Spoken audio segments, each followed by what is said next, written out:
Oi pessoal, meu nome é Gabriel Ked, eu sou agrônomo paisagista, professor da Escola de Botânica e nesse vídeo eu vou passar para vocês uma aula sobre introdução à adubação, os conceitos essenciais para que vocês possam entender melhor o papel da adubação na nutrição das plantas. Esse conteúdo faz parte também do curso Agro para Paisagistas, que é um curso com a Escola de Botânica, duração de 5 meses, em que eu passo para vocês todo o meu conhecimento e experiência agronômica aplicada ao paisagismo, para que vocês possam entender todos os pormenores da manutenção e implantação do jardim. Assim vocês podem ter uma segurança maior na hora de identificar problemas e propor soluções para que a gente possa ter um jardim sempre saudável. Nessa aula aqui, assim como no curso Agro para Paisagistas, a gente começa de uma situação de conceitos bem amplos, bem gerais, e à medida que o conteúdo vai avançando, a gente vai escalonando a profundidade da discussão. Assim a gente pode ali mergulhar numa conversa bastante técnica e sair com a cabeça bem nutrida, bem cheia de informação para fazer escolhas de manutenção, para fazer, enfim, um diagnóstico, entender as necessidades do jardim de uma maneira bem mais profissionalizada, né? Vamos começar então na nossa aula sobre a introdução à adubação. Começando fazendo uma conceituação do que são adubos. É importante eu falar do que são adubos para que a gente não cometa alguns deslizes que são comuns sobre esses materiais, também para que a gente desmistifique alguns entendimentos que são bem equivocados ali, bem errôneos sobre o papel dos adubos nas plantas. Os adubos eles são um veículo de nutrientes, então esse é o papel básico dos adubos. Eles vão levar nutrientes ao substrato ou diretamente às plantas. Quando a gente faz a aplicação do adubo no solo ou no substrato, nós estamos levando esses nutrientes ali para perto das raízes, ou a gente pode também fazer a aplicação do adubo na forma líquida, né? Diretamente sobre as folhas, porque as plantas têm essa capacidade de absorver esses nutrientes pelas folhas também. Aqui eu já abro um parênteses, cuidado, a eficiência da adubação foliar é, por natureza, muito baixa. A adubação foliar nunca vai substituir, em 99% dos casos, a adubação via solo. Mas ela também ajuda, é uma ótima adubação complementar, mas o nosso foco tem que ser outro, né? Então, o adubo é um material que vai levar os nutrientes ao sistema solo-planta. A planta vai absorver esses nutrientes para poder completar os seus ciclos metabólicos, né? Os adubos, eles podem ou não apresentar benefícios associados dependendo do tipo de adubo, né? Quais benefícios associados são esses? O adubo ele pode ter bastante matéria orgânica. Se a gente fala de um adubo orgânico, ele vai ter também matéria orgânica na sua composição e isso promove vários benefícios no solo, né? Melhora a qualidade física, melhora a qualidade química e a qualidade microbiológica também. Então, um grande benefício aí da presença da matéria orgânica nos adubos. Os adubos também podem ter, ou não, mas eles também podem ter micro-organismos benéficos. Esses micro-organismos que são bactérias, fungos, leveduras, que vão também favorecer o desenvolvimento das plantas, vão ajudar as plantas a ficarem mais resistentes contra o ataque de patógenos ou ataque de pragas também. Então, micro-organismos benéficos podem estar presentes nos adubos. Alguns adubos também podem ter substâncias bioestimulantes. O que é isso, né? O que são substâncias bioestimulantes? Substâncias bioestimulantes são moléculas, são substâncias químicas de composição orgânica, então moléculas orgânicas que vão desempenhar uma reação na planta, vão desempenhar uma reação na fisiologia do vegetal, promovendo algumas reações específicas, como estimular a produção de folhas, estimular uma produção mais rápida de raízes, fazer com que a planta fique mais resistente à infecção por patógenos, ao ataque de pragas, enfim. Dependendo da substância bioestimulante, vai ter um efeito específico na planta, mas a gente também entende que um adubo ele pode não ter nenhuma substância bioestimulante, né? Segundo a legislação brasileira, o bioestimulante é caracterizado como fertilizante ou biofertilizante, mas nem todo adubo tem a propriedade de ter substâncias bioestimulantes. Mas, pela legislação, os bioestimulantes são considerados fertilizantes, tá? O que mais? A gente tem substâncias complexantes ou quelantes, né? Que são substâncias orgânicas que vão encapsular, vão envelopar um nutriente para que ele não seja perdido por alguma reação química que a gente não sabe, a gente não espera, e vire um composto que a planta não consegue absorver. Então essa substância orgânica, geralmente, né, que tem essa propriedade quelante ou complexante, ela vai proteger, ela vai envolver esse nutriente e impedir que ele seja perdido por alguma reação química que o torne indisponível para a planta. Então alguns adubos podem ter essas propriedades, né, de também ajudar a preservar, é como se fosse um conservante, vamos colocar entre aspas, né, como se fosse um conservante para que os nutrientes, na sua forma química, não sofram reações e sejam perdidas. Então tem esse grande benefício aí também, que aumenta, né, a eficiência dos adubos. Também é importante eu falar para vocês que adubo não é remédio.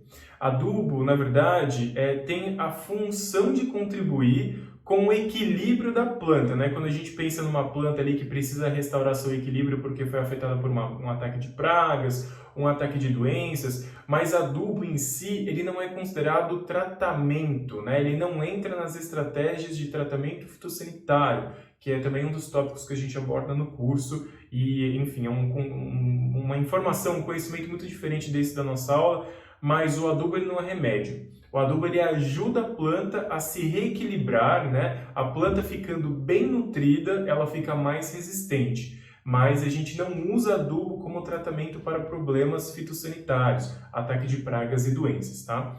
Então é importante falar isso, porque não adianta a planta estar meio tristinha, falar, vamos lá e coloca adubo que a doença vai ser eliminada, ou a praga vai desaparecer, ser combatida. Não, a planta vai se tornar mais resistente pela aplicação do adubo. Bom, é importante também falar que os adubos eles não vão forçar as plantas a florescer, eles não vão forçar a planta a produzir raízes, não vão forçar a planta a frutificar. Adubo não tem esse poder. A não ser que o adubo tenha sido misturado com um hormônio vegetal, que é uma outra situação, o adubo ele não vai forçar a planta.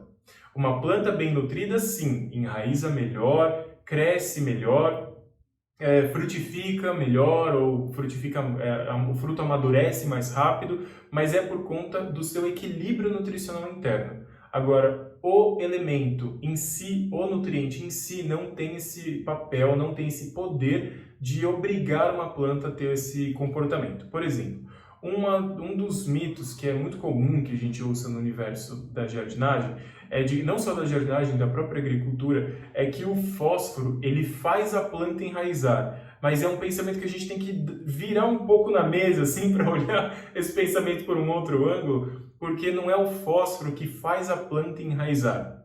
É a planta que está em rápido processo de enraizamento, né? Em pleno processo de enraizamento, essa planta demanda, ela requer fósforo. Então não é o fósforo que vai fazer a planta enraizar. O fósforo ele é requerido em altas quantidades quando a planta está enraizando. É esse ponto que a gente tem que entender. Porque se o fósforo, que é um elemento, é um nutriente para a planta, tivesse o poder sozinho de forçar o enraizamento, era só pegar uma estaquinha de planta, né, uma mudinha que a gente quisesse propagar, passa ali no fósforo em pó e deixa ela enraizando, né? Isso não acontece, não existem produtos no mercado que são puramente à base de fósforo. Então, a gente precisa pensar por esse outro lado, tudo bem? Esse é um grande mito, já que a gente começa a quebrar aqui com essa nossa aulinha. Entendendo isso, a gente pode passar para o próximo conceito, que são os tipos de adubo.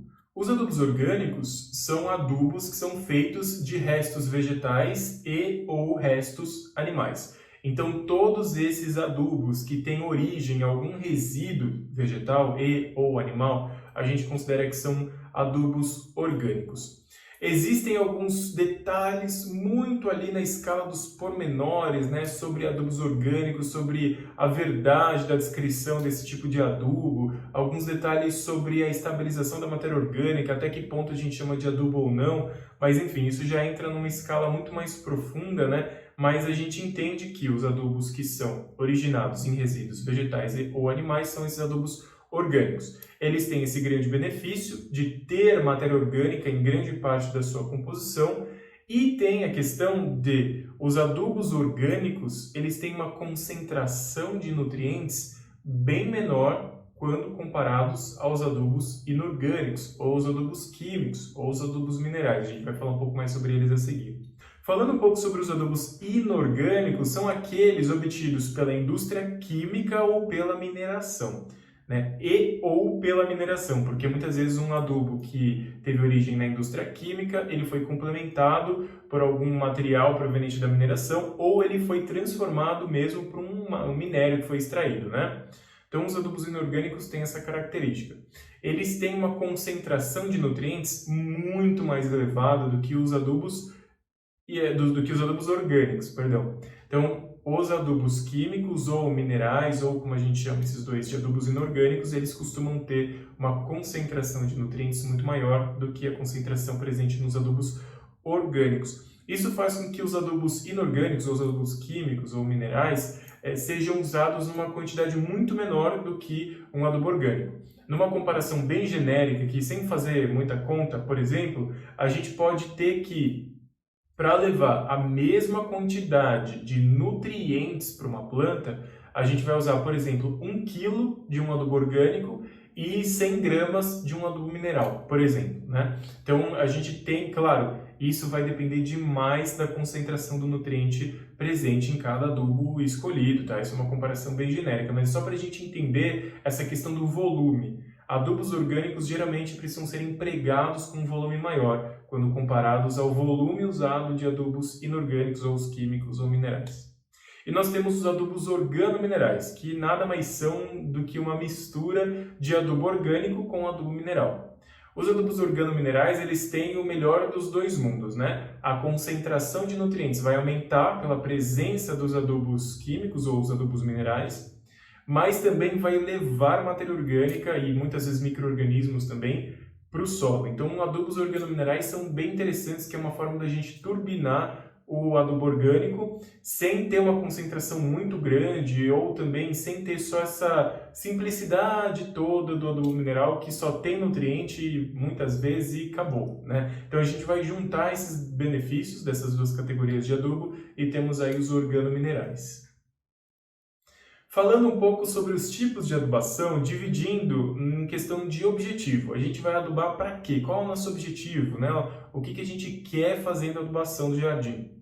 A gente pode dividir a adubação para jardinagem como adubação de plantio, também pode ser chamada de adubação de base, mas geralmente a gente usa o termo adubação de plantio, que é quando a gente vai fazer ali um incremento dos nutrientes imediatamente antes de plantar. Então a gente está lá com as mudinhas prontas para entrar no solo, na terra, mas a gente vai colocar alguns nutrientes ali, principalmente fósforo e cálcio. Quando a gente fala adubação de plantio, a ênfase que a gente dá é nesses dois nutrientes. Claro, todos os outros precisam estar presentes também nesse solo para que a planta prospere, né? Mas a gente dá ênfase nesses dois nutrientes porque eles têm algumas situações complexas a respeito da sua reação no solo, a maneira com que eles se movimentam no solo. A gente tem alguns probleminhas relacionados com a fixação de fósforo, ou seja, o fósforo é perdido do sistema, ele se torna numa molécula que a planta não consegue absorver, né? Então a gente precisa dar fósforo e cálcio em quantidades satisfatórias, principalmente no momento do plantio, que é onde esses nutrientes vão ter o melhor aproveitamento no solo. A segunda categoria de tipo de adubação que a gente tem na jardinagem é a adubação de manutenção, que é a adubação mais comum que a gente faz, né? É aquela adubação que a planta já está lá no vaso, já está lá no jardim, e a gente vai lá com um pouquinho de adubo em volta da terra para que a planta possa absorver esses nutrientes e prosperar ali, completar todos os seus ciclos metabólicos. Essa adubação de manutenção, então, ela vai complementar a fertilidade do solo ou do substrato, do material de cultivo, considerando que a planta, à medida que cresce, ela vai absorvendo os nutrientes daquele sistema. Então, ela tirou da terra, está no corpo dela, mas ela continua crescendo. Então, ela precisa de nutriente naquele broto, naquela flor, naquele fruto, né, que vai vir, que vai sendo gerado. Então, ela precisa cada vez mais tirar elementos do solo. Então, a adubação de manutenção visa isso, sempre colocar aquilo que a planta está absorvendo, né, para o solo sempre ter essa reserva de nutrientes. A adubação de reposição é uma adubação que a gente faz quando se considera a retirada da massa vegetal desse sistema. O que é um sistema, né? O jardim ou o vaso, né? Esse conjunto planta, solo e ambiente, a gente chama de sistema. Então, quando a gente faz uma poda, quando a gente colhe uma fruta, quando a gente colhe uma folha, a gente colhe um pezinho de alface, a gente está tirando nutrientes desse sistema. Então, sempre que a gente faz remoção de massa vegetal, principalmente depois de uma poda, se a gente vai falando de uma planta perene, a gente vai fazer uma adubação de reposição. A gente vai fazer uma adubação geralmente leve, com algum adubo orgânico, como humus de minhoca ou composto, para devolver naquele solo aquela quantidade de nutrientes que foi exportada, né? Que foi tirada dali e aí vai ser devolvida no solo pelo ciclo natural dos nutrientes em outro lugar. Então, essa é a adubação de reposição que a gente considera. E aí, como que a gente vai escolher o adubo, né? A gente tem que levar em consideração os fatores que estão aqui apresentados. A gente vai escolher o adubo conforme a concentração de nutrientes, então a gente vai olhar lá no rótulo, ou a gente já entendendo quais são as concentrações mais ou menos padrão ali dos adubos orgânicos, a gente vai levar isso em conta. A gente vai escolher o adubo levando em consideração os benefícios associados. Eu quero que tenha benefício associado ou não? Tudo bem, se é um adubo químico, eu só quero nutriente, não quero micro-organismo, não quero efeito bioestimulante, não quero matéria orgânica.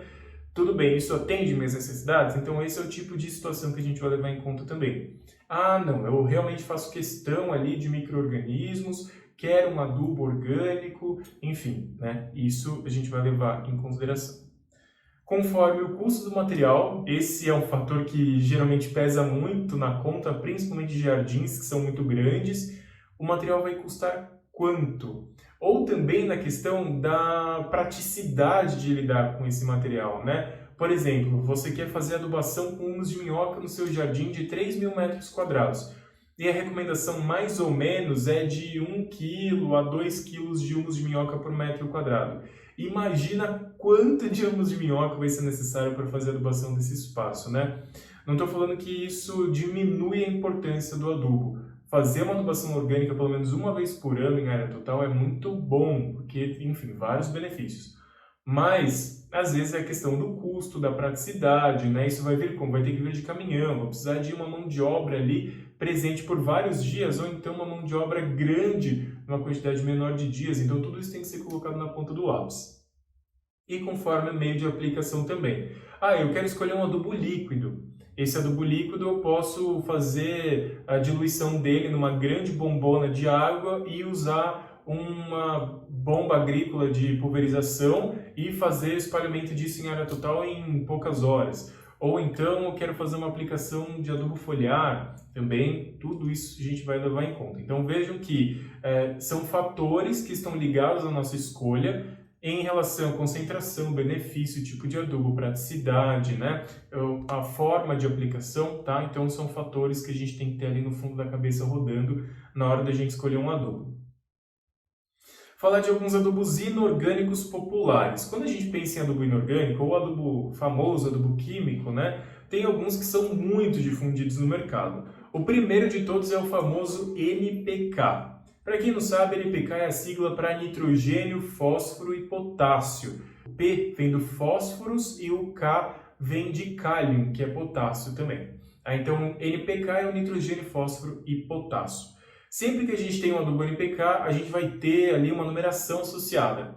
Essa numeração diz respeito à concentração de cada um desses nutrientes no material. Então, se a gente tem um NPK com a formulação 10-10-10, a gente vai ter 10% de nitrogênio, 10% de fósforo e 10% de potássio. Se a gente tem uma formulação 4-14-8, que também é muito popular, muito recomendada para adubação de plantio, a gente vai ter 4% de nitrogênio, 14% de fósforo e 8% de potássio. Ah, Gabriel, mas por que não dá 100% se fizer essa conta depois, né? Vão ter ali outras substâncias, como carbono, como, enfim, cálcio, como silício, algumas outras substâncias que promovem esse enchimento do material, né? E assim a gente tem essas diferentes formulações com diferentes concentrações do adubo NPK. Um outro fertilizante químico que a gente tem é a ureia. A ureia é um fertilizante muito popular e é um dos fertilizantes com a maior concentração de nitrogênio que a gente tem. A ureia tem 45% de nitrogênio na composição e por isso a gente usa uma quantidade muito pequena no jardim. Cerca de 10 a 12, 15 gramas de ureia por metro quadrado, então é pouco mesmo, não chega nem a dar ali uma colher de sopa cheia quando a gente faz essa aplicação. Uma das formas da gente fazer a aplicação da ureia do jardim é dissolvendo esse produto em água e aplicando ali de uma forma via água, né? Fazendo essa aplicação líquida do produto no jardim. Mas a ureia tem que tomar um pouco de cuidado porque ela é perdida facilmente, né? A ureia pode ser perdida na forma de gás, então a eficiência da adubação com ureia pode ser bem reduzida se a gente não planeja, não faz ela de uma forma mais apropriada. A gente tem também os adubos de fórmulas completas. Temos diferentes adubos comerciais aí no mercado de jardinagem com formulação completa. O que é isso? São adubos que têm macro e micronutrientes para as plantas. Então tem lá todos os nutrientes que são absorvidos em maior quantidade e também aqueles nutrientes que são absorvidos em quantidade bem pouquinha, mas que também são essenciais para o desenvolvimento da planta. Aqui algumas imagens para mostrar para vocês esses adubos químicos famosos, né? A gente tem aqui nessa primeira foto do lado esquerdo, que é o famoso NPK. Então a bolinha branca geralmente é a fonte de nitrogênio, a bolinha marrom é a fonte de fósforo e a bolinha vermelha é a fonte de potássio. Muito comum que o potássio venha na forma de cloreto de potássio, que é vermelho, e por isso que ele está aí dessa forma. Geralmente não é o fósforo que vem vermelho no NPK. Na foto do meio a gente tem a ureia, que são esses grânulos, essas bolinhas de cor branca, tem uma altíssima capacidade de se dissolver em água, é um produto que ele é higroscópico, que a gente chama, ele tem alta afinidade com a umidade ambiente, então se a gente guarda errado a ureia num ambiente muito úmido, ela vira uma pedra dentro da embalagem do adubo. E aí a gente perde muito a eficiência de aplicação desse adubo, a gente vai usar ele de forma mais assim, dissolvida na água, porque não vai dar para fazer um espalhamento homogêneo no jardim. Né? Então tem que tomar muito cuidado com a forma que se armazena a ureia. A ureia também não gosta de calor, tá? Se a gente expõe a ureia a temperaturas muito altas, acima de 24, 27 graus, a ureia ela já começa a se desfazer.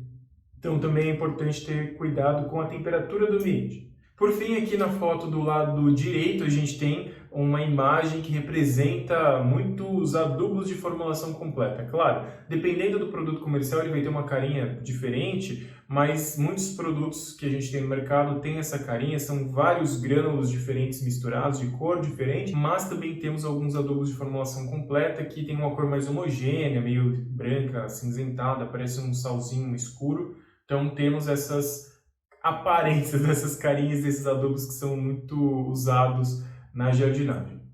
Falando agora sobre os adubos orgânicos mais populares, a gente tem aqui esterco curtido, geralmente de gado, mas também tem de frango, humus de minhoca, composto orgânico. Tem vários outros adubos orgânicos além desses, né? Mas esses são os mais populares que a gente encontra por aí. Falando um pouco sobre o esterco, que é essa foto do lado esquerdo, né? Extremo esquerdo que a gente tem aqui. O esterco ele tem que ser usado no jardim depois de ser curtido. O que é um esterco curtido? É aquele esterco que depois que foi colhido do pasto, ele é amontoado em pilhas e ele fica ali descansando por cerca de 60 a 90 dias. Essa pilha geralmente ela é revolvida, né? Então ela é mexida para que o ar possa entrar ali no meio dessa pilha, para que a decomposição, a reação também dos micro-organismos possa ser melhor com a presença do ar. Então o esterco vai ser considerado curtido depois desse tempo, né, de 60 a 90 dias que ele ficou descansando.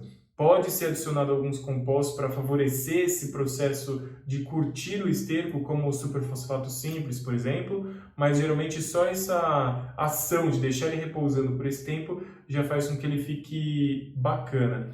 Por que a gente faz esse descanso do esterco, né? A gente fala que o esterco, quando ele é fresco, ele tem uma alta atividade microbiológica, né? Ele ainda não foi estabilizado. Quando esse resíduo orgânico tem uma alta atividade microbiológica, esses micro-organismos eles vão atacar esse material, esse resíduo orgânico, com muita voracidade, eles vão nervosos em cima do resíduo orgânico, né? E muitas vezes produzindo compostos que podem ter efeitos adversos no crescimento das plantas. Então é melhor deixar descansando, né? E a gente usa um material bem mais apropriado e já pronto para fornecer nutrientes.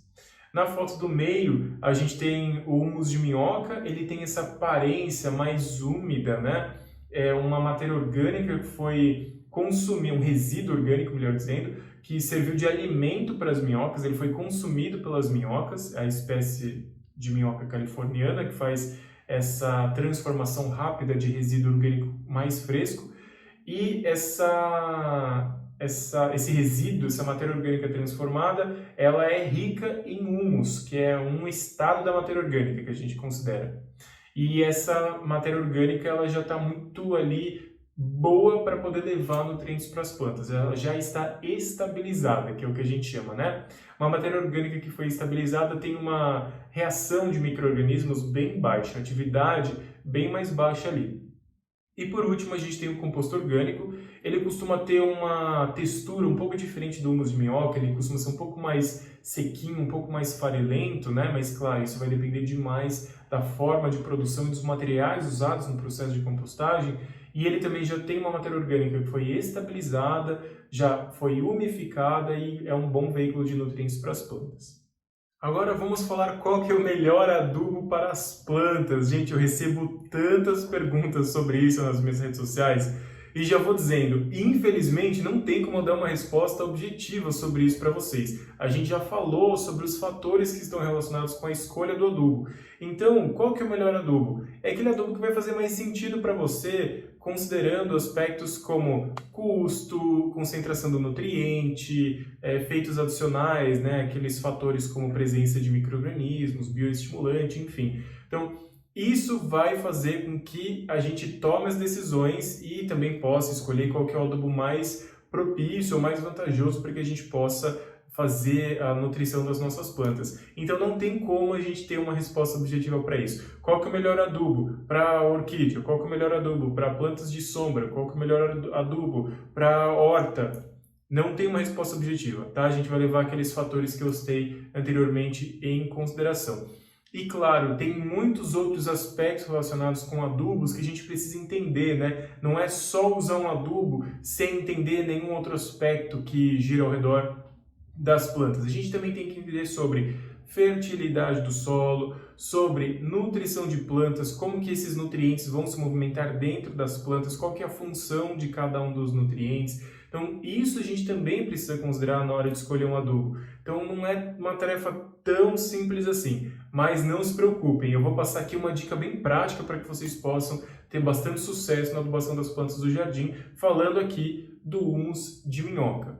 Entre os adubos que a gente tem de forma geral, o humus de minhoca é aquele que confere o maior número de vantagens em comparação aos outros adubos que às vezes têm ali uma utilidade mais específica. O humus de minhoca ele tende a ser completo, ele tende a ter os macro e os micronutrientes para as plantas. Claro que isso vai depender muito dos materiais usados nesse processo de vermicompostagem, né? Mas ele tende a ser completo sim. O humus de minhoca ele também tem bastante matéria orgânica por conta da própria origem desse tipo de adubo, né? E ele também tem alguns micro-organismos. Não é aquele adubo que é super dotado de micro-organismos, mas ele também tem alguns que vão favorecer bastante a saúde do solo e a saúde da planta. Então é um adubo bacana, ele tem uma concentração de nutrientes mais baixa, por isso ele precisa ser usado uma quantidade ali relativamente grande, mas ele não causa aquele perigo, ele não causa aquele problema de queimar uma planta por excesso de sais, por exemplo, que é o maior risco que a gente tem dos adubos químicos, né? Então, o humus de minhoca é aquele prático, é aquele sempre bom da gente ter em casa, porque ele vai fazer uma diferença positiva muito legal no jardim. Ele é de relativamente fácil acesso, né, na maior parte do país.